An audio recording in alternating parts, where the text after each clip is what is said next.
A whole bunch of people from all over the interwebs asked, what's it like to be an international student in Korea? Well, we have no freaking idea because we have never been students in Korea, but luckily, internally was and is currently a student here to answer all your questions. So I did an 18-month language program at Ewha University, and most of the major universities do have those language programs. It's called an intensive language program. There are 6 levels. Is it because it's really intense because the teacher like comes up to you and they're like, today we're gonna learn about Big Bang, and be like, look into Top's eyes, they're intense.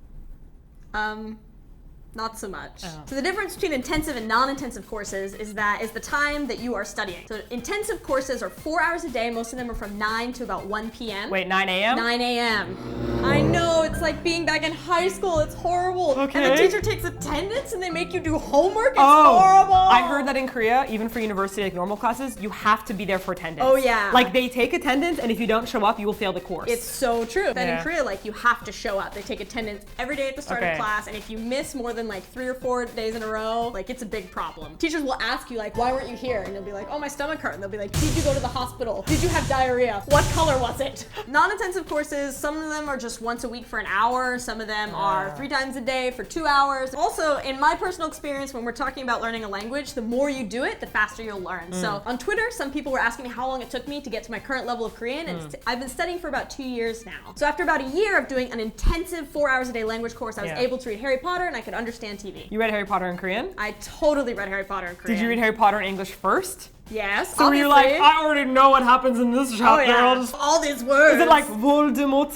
Voldemort? Oh right, I remember my students saying Voldemort, and I'm like, who is Voldemort? Voldemort. And then I had to teach them the difference between the B and the V's because it doesn't it's complicated. But my Chinese friends told me that when Harry Potter got translated to Chinese, they actually made it, instead of just using the sounds, it's not Voldemort, it means something. It means like, cursed name person. Okay, so you said Chinese kids in your class. Yes. So was it like mostly Asian kids in your class, or were there like a lot of white or black foreigners around? It's mostly kids from other countries around Asia. So most of the class is actually Japanese, and I think that's true at almost any of these intensive language programs. There's also a bunch of Chinese kids, and I had a couple friends from Taiwan and a couple friends from Macau, and then a lot of classmates from like Thailand and some people from Vietnam. So it is a good mix. How about America? There's not that many English speakers. Really? Yes. So could you speak English did everyone speak English at first to each other, or did you all not understand each other whatsoever? Oh no, we did not understand each other at all. That's crazy. And maybe it was just my school. I see more foreigners around Ewha nowadays, but when I first got there, there was one other English speaker in the entire program in level 1, and we didn't even have a chance to talk to each other because we were in different classrooms, which I'm pretty sure they did on purpose. Bastards. So you have all these classmates that you want to hang out with, and you're going through similar things because you're learning the language, but you can't actually talk to them. So Korean is the only way you can talk to each other. So everyone has to learn Korean together in order to be unified. Yes. Ah. So I distinctly remember wanting to ask my classmates out to lunch, but I didn't know how to ask them to lunch. So you'd try and you'd be like, 우리 먹어? And they wouldn't understand. And then after 6 months of studying, when I got to the middle level, level 3, we started learning informal ways to ask friends out. And then I remember specifically the class where we learned that grammar point, because afterwards everyone was like, hey, can we go to lunch? Hey, you want to go to lunch? Everyone's you asking go to each other? lunch? And then from then on, you're just like eating all the time with your classmates. So you must have been pretty lonely at the beginning. Oh my God, it was horrible. How long were you like super lonely for? Maybe 6 months. I came to Korea without knowing anybody. I didn't have any friends. I didn't have a family. I knew nothing. I knew nothing about Korean culture. Yeah. I think you mentioned in a previous TLDR that if you are eating alone, sometimes it can be difficult. Like you don't want to go grill samgyeopsal by yourself. But they won't even awkward. let you. Yeah, if you're a single person in Korea and you want to eat like samgyeopsal, a lot of places just won't even let you because you can't take up that whole table. 2 people, okay. 1 person, they're like, no, go eat some kimbap or something. Which is exactly what I did. I ate a lot of kimbap, and I went to the Suwon Azumoni and I was like, hey, I got the kimbap every day, and to this day, I cannot eat kimbap anymore. Leigh, she got the kimbap every day. She said, eh, eh, eh, eh, eh, eh. And in the similar vein, Leigh, she was so lonely, lonely, lonely, lonely, lonely. It's true. Sometimes I hear that song playing every time I bite into kimbap. So can you eat kimbap anymore? I can't. It's the taste of loneliness and sadness and being alone to me. Did you get a chance to go out and meet other people after class, that kind of thing? Pretty much not. It was so exhausting to be studying for 4 hours a day. I don't know about you guys, but I had not really studied very hard in my life compared to all the other Asian kids in my classes who were like going home and studying for 6 hours. Memorizing and writing their stuff. and writing all their notes and asking the teacher questions. I had no idea what I was doing, and my brain was exhausted. So and I guess they also already know an Asian language, which even if it's not the same as Korean, you still have like kanji or like Chinese characters that might carry through. Yes. Chinese and Japanese might already know that. There are similarities. There are definite similarities between different languages. It wasn't just me. Pretty much every other foreigner I talked to later, and I'm not just talking white foreigners, I'm talking about other expats that live in Seoul. We all seem to take about 4 to 5 hour naps after class for levels 1 and 2. Wow. Because you're so tired. So when they say intensive program, you may think, oh, it's only 4 hours a day. I'll have all this energy afterwards, but you will not. You will be tired. You will be grumpy. No shopping, no K-pop shows. But the friends that I had that really were into K-pop and really wanted to shop and did more and made Korean friends, they got better at Korean faster than I did because they were doing so much outside of class in Korean. But did they pass their classes? Some of them did. Did any of them fail? Yes. Okay, so you have to have a balance at least. It's true. I had one friend that was a really big boyfriend fan, and she went to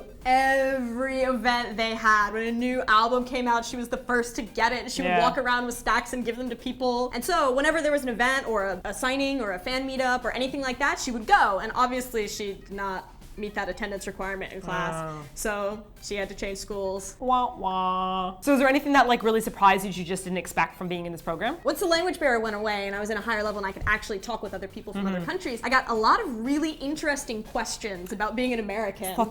Such as, do you own a gun? Have you ever shot anyone? Do you ride a horse tour? Really? Yeah, I had a bunch of friends say like, after, I've known them for several months, kind of like, you're actually my first real American.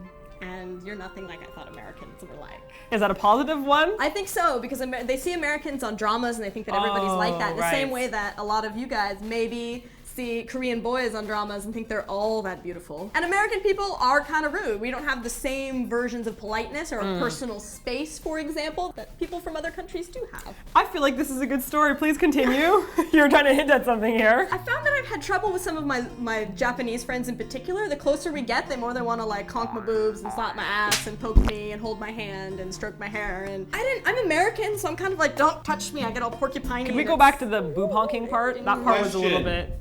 Oh boy. I have a theory. Maybe your Japanese girlfriends are just really, really pretty boys in disguise trying to find excuses to squeeze your boobs. So this is a Japanese drama about guys cross-dressing as girls and going into all-women universities. I feel like this is getting more plausible by the minute. If I wasn't so hairy, that's definitely something that I would do, but I don't think that You're I'm my first American friend! Hey! Can I be your friend? Anywho, the point is that people will actually ask you questions about being American, and it makes you realize that even though people say when you go abroad you're a cultural ambassador, you're like, that's not true. Everybody knows everything about America. I'm not an ambassador, but you really are. So try not to be a giant jackass. Okay, so I have a question. When I was teaching, I had to go to a lot of like hueshik, like kind of bonding things with my teachers and stuff, and we drank, we did samgyeopsal. Did you have anything like that? Yeah, so when you're in the language programs, it varies from class to class. Maybe you're close, maybe you're not, maybe you go drinking afterwards, maybe you don't. But when you actually get into university and you join clubs or 동아리, then you actually have membership training called MT. MT is really kind of scary, guys. Really? Yeah. What happened? They beat you with like wooden sticks? It's supposed to be kind of like a bonding experience. So there's a little bit of hazing of the older members to the new members. There's a lot of heavy drinking. Did you get hazed? It's very intense. They like sometimes they make you do these group cross-dressing things, or you have to learn a dance or a song together. I definitely played the foreigner card. And you're like, oh. I was like, oh, I'm a foreign lady. I can't do it. What? Because I definitely look like I'm foreign, people sometimes let me kind of get away with stuff like that. And at first I wanted to do everything like the Korean way. I was like, no, I'm gonna be so Korean. I'm gonna do what all the other Korean students do. There's so much more stuff that I would love to talk about, including dorm life, including the cost of being an international student here. So I'm gonna put it in the blog post. You should click here, check it out. So that's it for this week's TLDR. If you have a question for next week's TLDR or a question for Leigh, leave it in the comment section below. Or check out the questions already asked and you can thumb them up to get them to our attention. And don't forget to subscribe and to like this video. So Leigh, what else do you want to talk about if you get the chance to talk about it? Oh my god, so much. We haven't even talked about learning Korean. We haven't talked about life after you're learning Korean. Right. We haven't talked about universities in Korean. You didn't talk about cafeteria food. We didn't talk about cafeteria food. We didn't talk about finding a Korean boyfriend. We didn't talk about watching dramas. We didn't talk about finding good music. We didn't talk about where to go to meet people. We didn't talk about how to